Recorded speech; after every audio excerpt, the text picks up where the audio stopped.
In 1995, a group of 4 young men found themselves in the British seaside town of Rottingdean. They were on their way to a gig in nearby Brighton and had made a brief detour in the hope of finding a local curiosity known as the Wishing Stone. The 4 of them were comedy writers and performers who were about to be known collectively as the League of Gentlemen. And little did they know that a chance encounter with one of the locals later that day would inspire one of the group's most iconic sketches. Eventually, the 4 friends located the Wishing Stone, which resembled a face carved into the wall of a nearby churchyard. They touched its nose, turned around 3 times and made their wish, that their latest endeavour would lead to better things and that the League of Gentlemen would be a success. On their way back, the gents paid visit to a small shop, its shelves adorned with snow globes and assorted tourist tats. As they browsed, laughed and chatted among themselves, they were met with the inescapable feeling they were being watched. And indeed, they were. They couldn't help but notice the strange behaviour of the woman behind the counter as her watchful eyes followed them throughout the shop. Clearly suspicious of these outsiders and wary of their youth and mirth, she proceeded to scrutinise their every move until they left the premises. What did she think they were going to do? Steal something? Go behind the counter and touch the precious things? Only one thing was certain. These men were not local and clearly not welcome. This was the genesis of the local shop, which in turn led to the creation of its grotesque proprietors, Tubbs Tattsyrup and her husband Edward. These characters would go on to feature heavily in the League of Gentlemen's television series and would deliver the show's most famous catchphrase: "This is a local shop for local people. There's nothing for you here." Hello and welcome to a brand new series where I attempt to compile the comprehensive histories of the residents of Royston Vasey, and that's a little bit more complicated than you might think. After all, the League of Gentlemen has existed in many forms, including stage, radio, TV, and even a feature film. Not to mention the specials and the official tie-in materials, including books, interviews and commentaries. And while there's continuity and character development between them, the plot isn't 100% consistent and strange things will often happen for no reason and without explanation. Yes, we'll be talking about David today as well. This is Local Histories for Local People, and hopefully there's something for you here. Today we'll be going through the entire history of Tubbs, Edward and the Tattsyrup family line. If you don't want spoilers or are not local, then it might be best to get out now before things turn nasty. Don't worry Tubbs, they won't get far. Edward Tattsyrup and his wife Tulip, better known as Tubbs, are the proprietors of Royston Vasey's local shop, a family business that might date back as far as the 11th century. Tubbs' scrapbook, a local book for local people, highlights a reference in the Domesday Book to an hut with a pig outside. It wouldn't be surprising if the shop existed before the rest of the town, and the pig seems appropriate as Tubbs shows a fondness for that particular animal. The shop, which is also their home, is located on the moors at a considerable distance away from the town itself. However, the two still consider their business to be a local service. The Tattsyrups have a strong dislike of customers and pride themselves on not selling anything. In their own words, we don't bother the outside world and we don't want it bothering us. As well as being husband and wife, Edward and Tubbs are also brother and sister. Inbreeding is considered quite normal within the Tattsyrup family, presumably to keep their bloodline pure and local. According to the local book, the couple's grandfather also wished to marry Tubbs, but couldn't do so as their grandmother was still alive. Assuming that their mother and father were also siblings, this would be their only set of grandparents. Tubbs and Edward have a son/nephew, David Charles Tattsyrup, who is introduced at the end of Series 1 and undergoes some bizarre physiological changes before the start of Series 2. David is an only child and is likely to remain as such, with Tubbs claiming that she can't have babies because her insides are all wrong. On the Series 1 DVD commentary, one of the gents suggests that the charity box is secretly their other child encased in plastic, but this is probably just a throwaway gag. David is married to Barbara, a local taxi driver, at the end of Series 2, who gives birth to their 2 children at the end of Series 3. Hopefully when these two grow up, they might consider marrying other people. Are there any more Tattsyrups out there? The local book mentions a cousin named Anne and a nephew called Robert, who Tubbs says she's never met. It's possible that their parents had other siblings, and perhaps Tubbs and Edward weren't their only children. However, this is the only time we ever hear of these characters, and Tubbs isn't exactly the most reliable source, so we can probably leave them off the family trunk for now. Another odd piece of trivia comes from the character profiles on the Series 1 DVD, which reveals a considerable age gap between the husband and wife. Apparently, Tubbs is 33 years old and Edward is 84, meaning he would have been at least 50 when Tubbs was born. And how old was that grandfather? To complicate matters even further, the script for Series 1 Episode 6 describes David as a man in his early 30s, making him roughly the same age as his own mother. So how does that work? One theory is that the couple have actually been alive for centuries, which is supported by two mentions in the DVD commentaries. According to the gents, Tubbs last disobeyed Edward in 1532 and she married him in 1330. Another possible clue is their use of the number 12ty, which was a real number used in England prior to the 1400s. So maybe Tubbs has been 33 for quite some time. Their unnatural lifespans might also indicate that the Tattsyrups are immortal, or at least can't be killed by old age or conventional methods. One thing's for sure, they don't die easily. Edward and Tubbs are trapped in a fire at the end of Series 2 and the burning building collapses on them, yet the two rise again at the beginning of Series 3. David, however, was not so lucky. Perhaps his prolonged exposure to the outside world with its colours, sounds and shapes managed to corrupt his local constitution. However, like so many other things concerning David, this is never explained.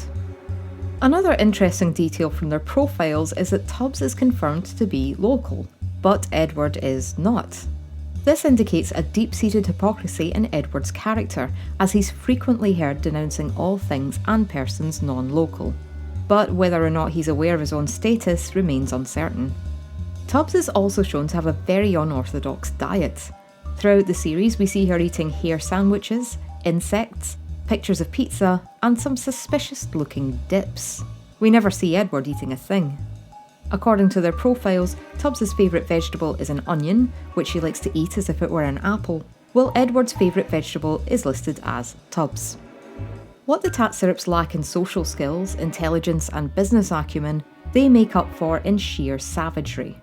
According to their profiles, they've been responsible for the deaths of over 500 people, with Edward accounting for the majority and only 4 kills attributed to Tubbs. This may or may not refer to the 4 victims killed by the pair in Series 1. Edward's higher body count might be explained by the fact that he was in a war, although this claim might be a bit dubious. We're never told which war it was meant to be, and the local book implies that Edward going off to war was just a lie he told Tubbs so he could go on holiday without her.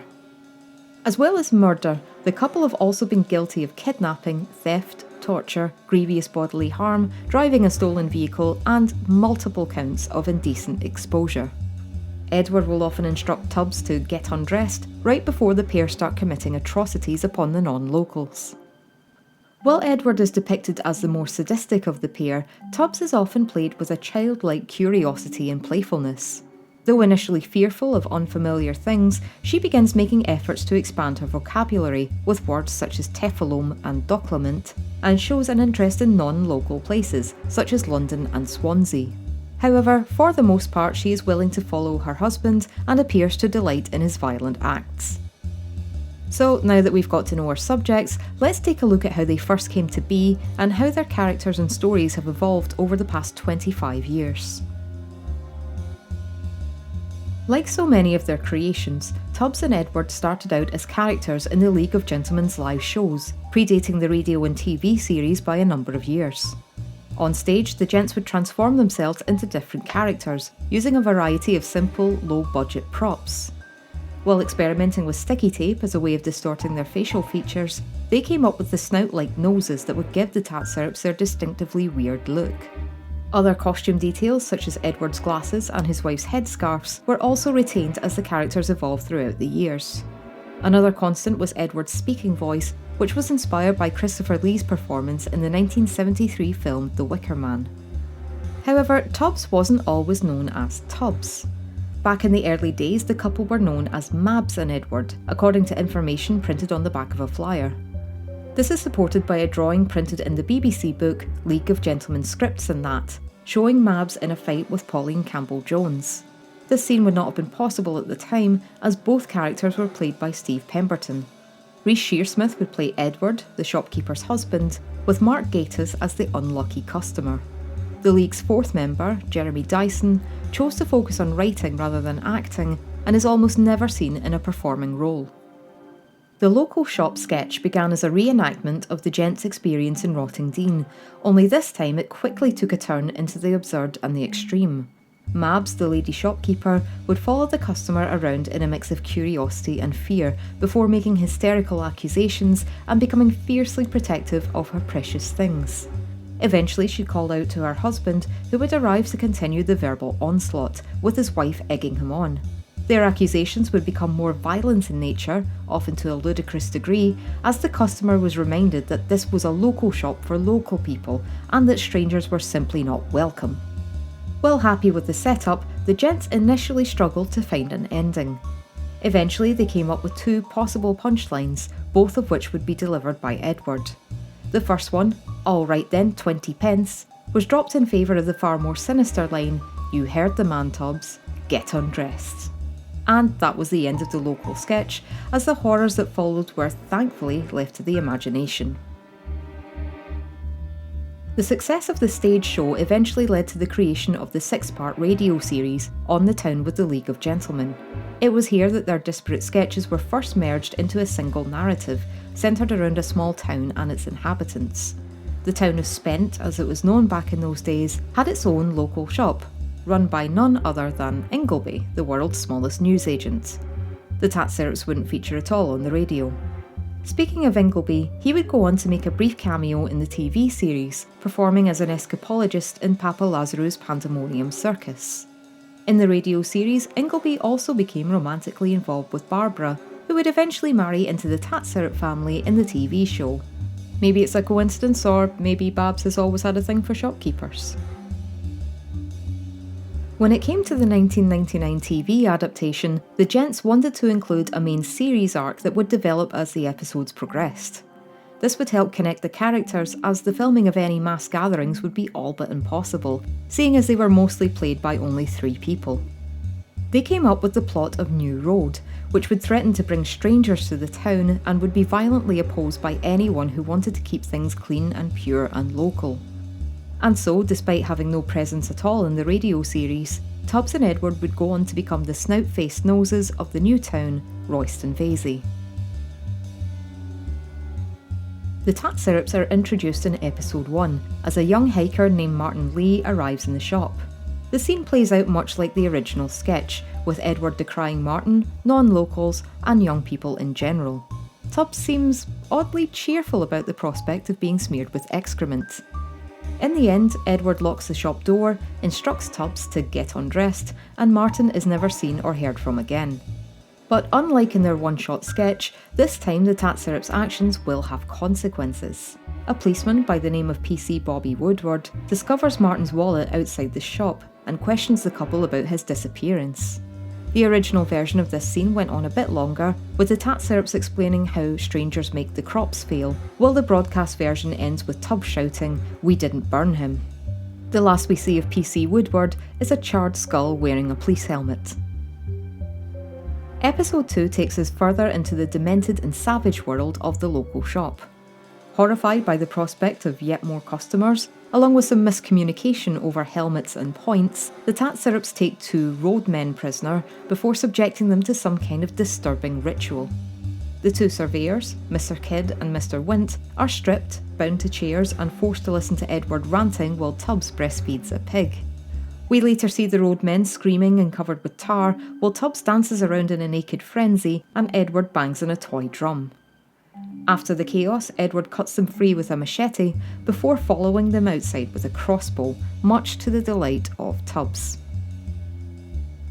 Episode 3 shows a slight change of pace, with Tubbs discovering more about the outside world. When a roadman named John leaves behind a map full of lines and lines and lines, Tubbs keeps it and takes it to her secret hideout.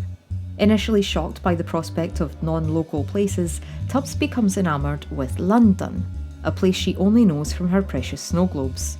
She's interrupted by an enraged Edward, who seizes the road map and tears it up. Tubbs stands her ground and accuses Edward of lying to her about the existence of Swansea. With his wife now in favour of New Road, Edward hatches a plan to stop it once and for all. We end on a stormy night as Edward's abominable creation is discovered. Construction on New Road is halted, and it appears that Edward's plan has worked. But after examination by the local vet, Mr. Chinnery, along with a report about some missing animals, we learn that Edward's monster was forged from the mutilated remains of Little Don's roundabout zoo. The mystery is solved, the plan fails, and the road building continues unabated. The Tattsyrups lie together beneath the night sky as they ponder their fate. Upon seeing a shooting star, Edward wishes for an end to New Road and the plague of strangers, while Tubbs wishes for a new dress. Things finally come to a head in the series finale when the head of PQ Construction pays a visit.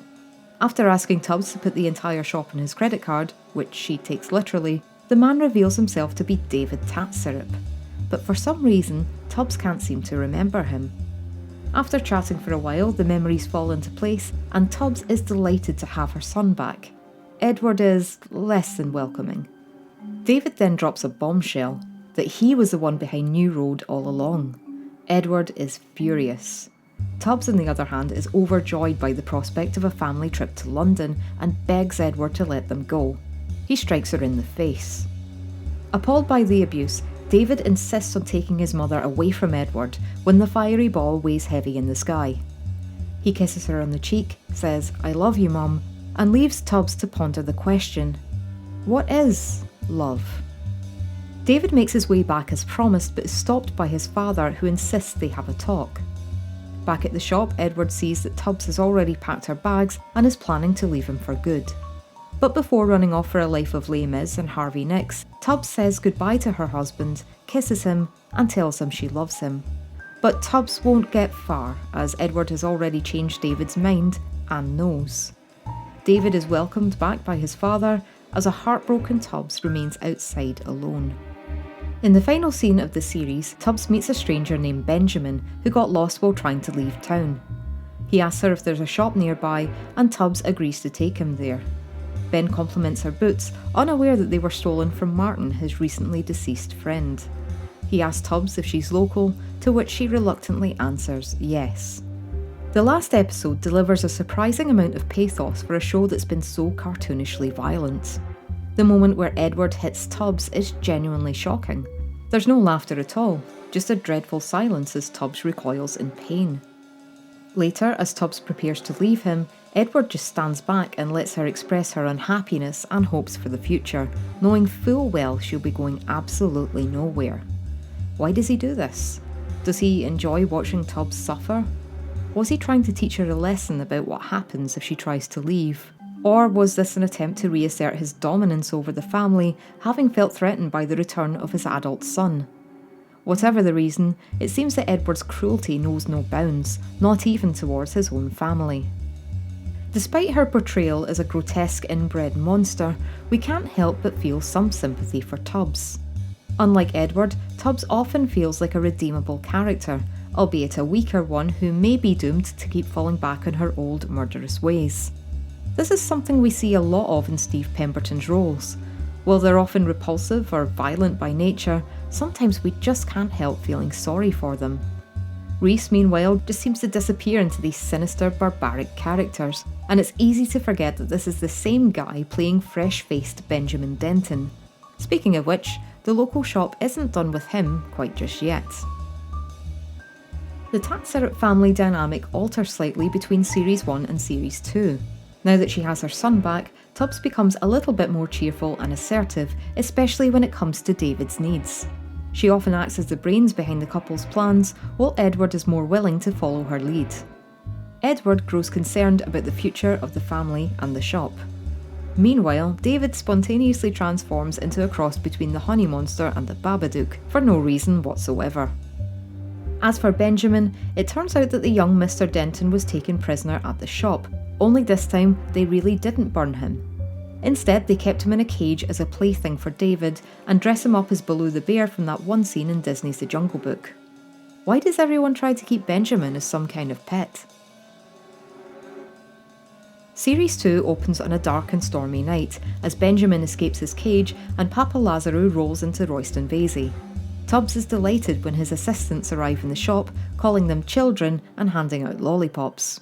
Edward, however, is less keen on Simba, Pebble and Tick-Tick. Tubbs suggests taking David along to the freak show, but Edward says we wouldn't want to frighten them. A menacing roar is heard from upstairs. The next episode shows Tubbs and Edward getting a new friend for David. His name is Haig, who you might remember from Series 1 as a disgruntled cinema-goer who put up with Henry Portrait and Ali Wells. While out in the moors painting a landscape, badly, Haig decides to get a can of Coke, or as Tubbs calls it, I can, I can't.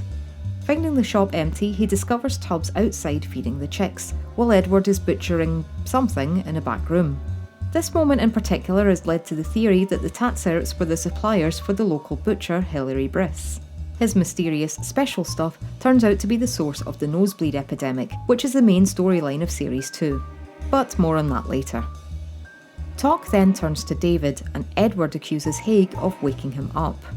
We next see the three of them heading upstairs towards David's room, where they're met by a pair of evil glowing eyes. Haig is thrown inside, while Edward reassures Tubbs that David will like him to pieces. The rest of the series follows their quest to find a bride or no-tail for David. Shame they didn't know about the attachments agency.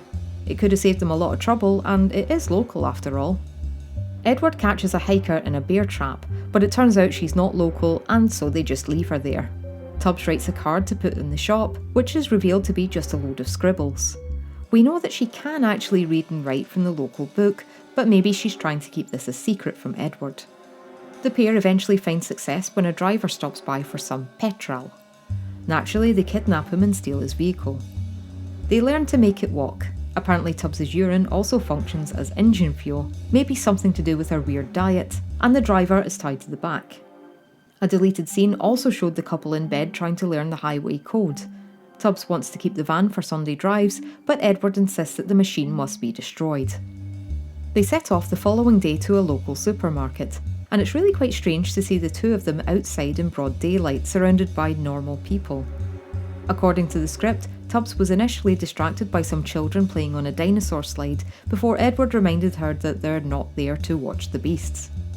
Upon spotting a suitable no-tail, Edward does his best Ted Bundy impression, putting a sling on his arm to feign injury.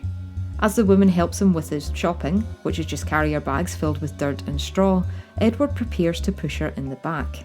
However, Tubbs drives away too soon and the plan fails for now. Later that evening, we hear Tubbs chanting "We've got a no-tail" as the pair drive home. Back at the shop, Tubbs dances into the room wearing her old wedding dress and carrying a bouquet of weeds. While Edward insists that young people don't care about marriage, preferring to rot like beasts between filthy sheets, Tubbs puts her foot down and insists they have a wedding for David. Edward agrees, and they go to fetch the captured no-tail from the van so that she doesn't suffocate like the last three. David's bride-to-be turns out to be Barbara. Tubbs is immediately smitten with her new daughter-in-law, and Babs seems surprisingly relaxed about the whole situation. Well, far from ideal, what with the kidnapping and all, we know things haven't been going too great for Barbara lately. She struggled to find romance in Series 1, suffered a botched surgery, and was insulted by Jeff Tips in the previous episode. She'd even tried to join the travelling freak show just to get away from her life in Royston Vasey. Maybe Barbara sees the wedding as a new start, as she seems genuinely happy about getting married. After all, her attachments ad, printed in the local book, said she was looking to marry a tall, hairy stranger. Plus, her big day will include all the traditions: something old, something new, someone borrowed, and someone blue. The ceremony takes place by candlelight on the shop floor, as an emotional Barbara Dixon, no, not that one, vows to take Charles David Tattsyrup to be her locally wedded husband, to have in the shop, forever and ever and ever. Edward officiates, reading from a book bound in human skin, while a glowing Tubbs sheds tears of pure joy. Afterwards, Barbara and David head upstairs for their honeymoon, as Tubbs and Edward reminisce about their own wedding night, when they danced naked in the moonlight and Tubbs gave Edward a precious thing. Both couples seem happy, their arcs are resolved, and all seems well within the local shop.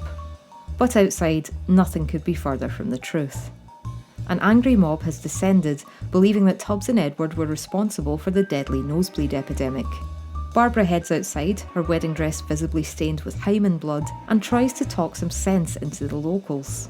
However, they proceed to set the shop on fire. According to the script, David cries out Barbara's name as Barbara shouts the word darlings. Note this is plural as she's calling to the entire Tattsyrup clan. Tubbs and Edward are trapped inside the burning building. Realising they're about to die, Tubbs becomes hysterical, screaming the nonsense phrase I can't, before Edward pacifies her, telling her that they belong local. The two share one last dance among the inferno, and Tubbs asks if heaven will be like Swansea, to which Edward replies, yes Tubbs, only bigger. The flames rise, making the fire visible to Harelip's departing tour bus, and the local shop finally collapses, with the Tattsyrups all trapped inside. As Series 2 comes to an end, we really do feel quite sorry for Tubbs, Edward and David. While they've been responsible for some truly terrible things, the nosebleeds were apparently not one of them, and they're genuinely surprised by this accusation.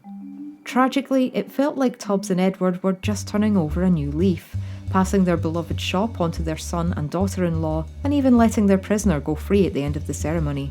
Well, it was a special day after all. However, it could also be argued that the Tattsyrups sealed their own fate back in the first episode, where the phrase burn down our home was actually one of the things Edward said to Martin. If they hadn't burned him, then he and Benjamin would have gone off hiking, and Ben would not have stayed on in Royston Vasey. He wouldn't have met Tubbs on the moors that night, been kidnapped, or returned to Val and Harvey. In fact, the Dentons' entire storyline happens thanks to Edward and Tubbs. Plus, it was Benjamin's ordeal at the local shop that sparked the traumatic flashbacks, which caused him to return, followed by the angry mob. Regardless, it appears that the local shop is no more, and that Tubbs and Edward might really be dead. While the Tattsyrups appeared to be gone, they were certainly not forgotten. The characters were absent from the 2000 Christmas special, which takes place chronologically between Series 2 and 3. However, a special edition local shop gift set was released featuring Tubbs and Edward on the side of the box, along with the festive slogan, "You'll never leave." The pair also appeared in the 2001 live tour, released on home video as The League of Gentlemen live at Drury Lane. The second half opens with the local shop ablaze as Tubbs and Edward rise from the ashes on angel wings. They find themselves trapped in limbo, somewhere between the mortal plane of London and eternal rest in the kingdom of Swansea. Towards the end of Act 2, the Tattsyrups enter a familiar scenario, as a stranger, known as Mr. Titty-Touch, browses the precious things of the shop. Edward attempts to kill him, but Tubbs stands in his path, having learned her lesson that everyone is local somewhere. Mr. Titty-Touch then reveals himself to be God and invites Tubbs to enter the kingdom of Swansea, where David is already waiting for her. Edward, however, is cast down into the flames of hell after being told, "There's nothing for you here." Canon or not, the live show was a fitting send-off for the Tattsyrups. Tubbs got a redemption arc, left Royston Vasey, and went on to spend eternity with her son, basically everything she'd been denied at the end of Series 1. And who knows, maybe she even got to see Les Mis. Edward is punished for his crimes against humanity, and his own words are used against him. This might feel a bit harsh given that he'd softened by the end of Series 2, but then he did just try to kill someone with a crossbow. And of course, being theatre, he could still come back for one final bow. But things weren't over for the Tattsyrups quite just yet. Series 3 marked a real turning point in the League's creative direction, with many changes that were controversial among viewers. However, it was the opening scene that caused the biggest shock, as Tubbs and Edward joined us for one last precious moment. First, we see a heavily pregnant Barbara Dixon Tattsyrup laying a wreath at the ruins of the local shop. As she drives off, who should emerge from the rubble but Tubbs and Edward, screaming out the words, "We're alive." The dishevelled pair set out for London, hoping to start a new life and a new shop. Edward assures Tubbs that they will still be local, but in a different way. Tubbs leads them down what she thinks is New Road, while Edward notes that David would have been proud. Then they're both hit by a speeding train. Cue the opening theme. Resurrecting their two most popular characters only to kill them off again showed that Series 3 was going to be very different. Gone were the laugh tracks and the familiar catchphrases in favour of more character-driven plots, all converging around a single incident. Opinions were initially mixed, but Series 3 has since earned more favour within the League of Gentlemen fandom. And while many of us were sorry to see them go, especially in such an abrupt and callous manner, this did prevent the local shop from becoming a worn-out skit, with the same old jokes trotted out week after week. However, Series 3 was not the end of the Tattsyrup family line. In its final montage, we see Barbara cradling two small babies, a boy and a girl, each with that unmistakable Tattsyrup nose. While Edward, Tubbs and David appeared to be gone, we knew that their spirits would live on forever within the town of Royston Vasey. Tubbs and Edward would continue to make several non-canon appearances in the afterlife of the show, including charity sketches for Comic Aid and the 2005 pantomime tour The League of Gentlemen Are Behind You, which also saw a release on DVD. In the true pantomime spirit, the local shop was located at the top of a beanstalk. Edward played a giant, and Tubbs' Tatty Stiltskin was set free once her name was said out loud by Mickey Love. Later she moved to Swansea, where she lived locally ever after. Tubbs and Edward also appeared in the feature film The League of Gentlemen's Apocalypse, an interesting take on fiction and meta-narrative that probably deserves its own video. However, despite being featured prominently in the film's marketing, the Tattsyrups didn't have a huge part to play, apart from making little brown fish and almost killing Jeremy Dyson, played in the film by Michael Sheen. While the story followed several characters making their journey into the real world, Tubbs and Edward stayed behind with Papa Lazarou, as the three of them were deemed too bizarre to blend in. And really, who could argue with that? The film's story doesn't quite fit with the show's canon, and is generally considered to be one of Jeremy Dyson's wacky coma dreams. This time, however, it really did look like we'd seen the last of Royston Vasey. But of course, we were wrong again. The League of Gentlemen made a surprising return to television 12 years later, thanks to the most unlikely of circumstances.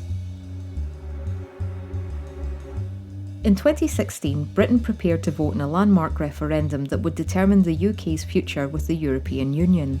The nation was torn between the opposing ideologies of Leave and Remain, with many friends and families left deeply divided. This also prompted a huge amount of rhetoric on cultural identity and what it meant to be British. As the UK seemed to become a local country for local people, League of Gentlemen fans couldn't help but draw some parallels, and these comparisons didn't escape the attention of the gents. In August 2017, 3 new episodes of The League of Gentlemen were announced for the BBC, and there was much rejoicing. However, one question remained: would the League be bringing back its most famous duo? After all, Tubbs and Edward had revived the show in the public consciousness, and the anniversary specials might have felt quite empty without them. It wasn't simply a question of if, but also how. Even after surviving a fire and a collapsing building, it seemed highly unlikely that Tubbs and Edward could have survived that train collision. So what would they do? This became a subject of speculation among fans. Maybe the gents would retcon Series 3 entirely. Maybe the Tattsyrups would be brought back through some dark magic ritual, possibly involving a live toad. Maybe their 2 grandchildren would come of age, becoming the new Tubbs and Edward and taking their rightful place behind the counter. With the League of Gentlemen, anything was possible. Episode 1, Return to Royston Vasey, confirmed that we were following the same narrative and timeline from the first 3 series. Babs has a picture of her lovely children, now grown, pinned up in her taxi. The charred remains of the local shop are still part of the landscape, but its existence has been reduced to a vague memory. The precious things lie broken and trampled into the earth. Though their return seems impossible by this point, the ghosts of Tubbs and Edward still linger on throughout the land. But towards the end of episode 1, we see a council worker and a journalist entering a derelict building, after hearing reports of squatters in flat number 9. Upon entry, the interior seems to be set up as a makeshift shop. A familiar voice emerges from behind the curtain, and it is indeed Mrs. Tubbs' Tattsyrup. She and Edward are still here, bearing the burn scars from their near-death experience, and with the final line, "Get undressed," we know that they're up to their old tricks again. How did they survive? Well, it turned out that the train didn't hit them after all. The official explanation, given in part 2, is that a speeding locomotive missed them by mere inches, and they've been squatting in number 9 ever since. Was it a cop-out? Technically yes, as the gents had repeatedly stated that the couple had been killed off back in Series 3, but by this point it hardly seemed to matter. Tubbs and Edward were back in business, and some of us couldn't help but laugh at the sheer cheapness of it all. In part 2, Save Royston Vasey, we see that Tubbs and Edward have taken hostages and are subjecting them to all manner of indignities. The two prisoners are bound, gagged, farted on, and have their noses taped upwards in order to make them appear more local. Soon, Edward learns of the proposed boundary change to Royston Vasey, which would bring an end to both the town and the shop. This, of course, doesn't sit too well with him. Meanwhile, Tubbs becomes fascinated by the smart Tefalome taken from her hostage and accidentally leaks some footage from the scene. Things escalate in part 3, Royston Vasey Mon Amour, as the wider UK press picks up on the story.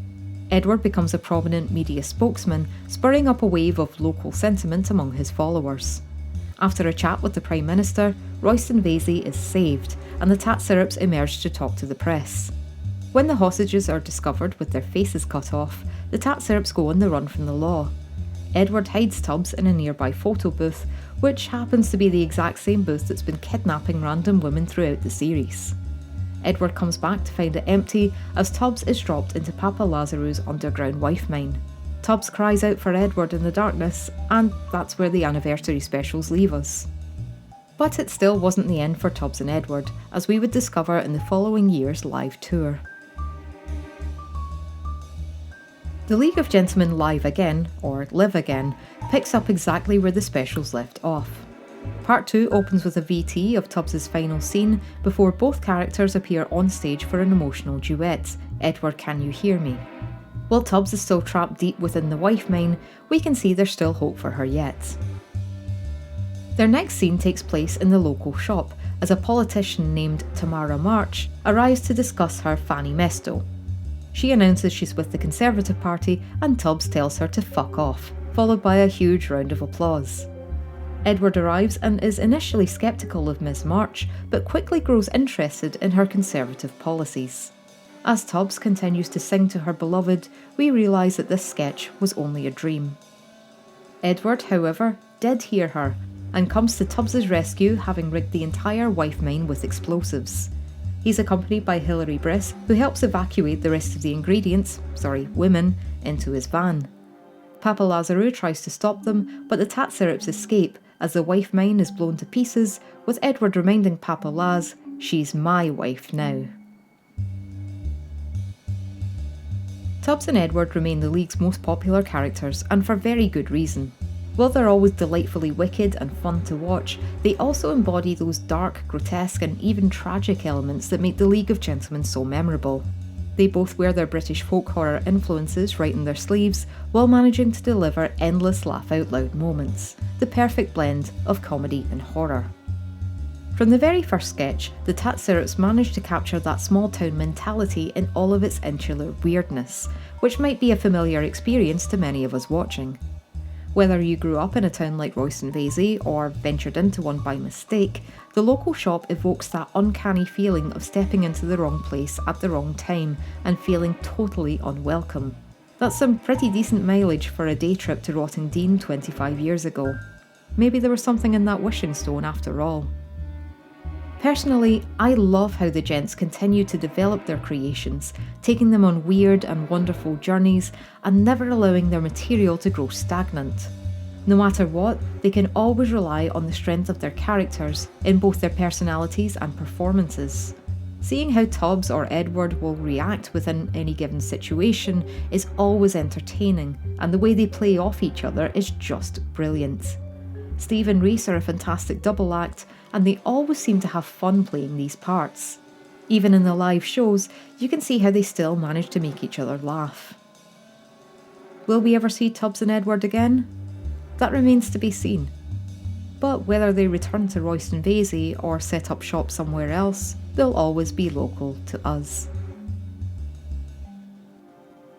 Hey guys, thanks for sticking around to the end of this video. I've been wanting to make some League content for a while now, and hopefully this doesn't disappoint. It's one of my favourite shows of all time, and it's a fantastic fandom to be part of. Real good treat. So let me know what you thought of this video and if you'd like to see more local histories in the future. I have two ideas for the next one, either the entire history of the Denton clan or the twisted love-hate triangle of Pauline, Ross and Mickey Love. Let me know in the comments which one of those you'd prefer. Videos like this take a long time to write and research, so I might do something else in between, either another horror video or an Inside Number 9. Anyway, that's it from me. Until next time, remember to stay safe and, as always, stay local.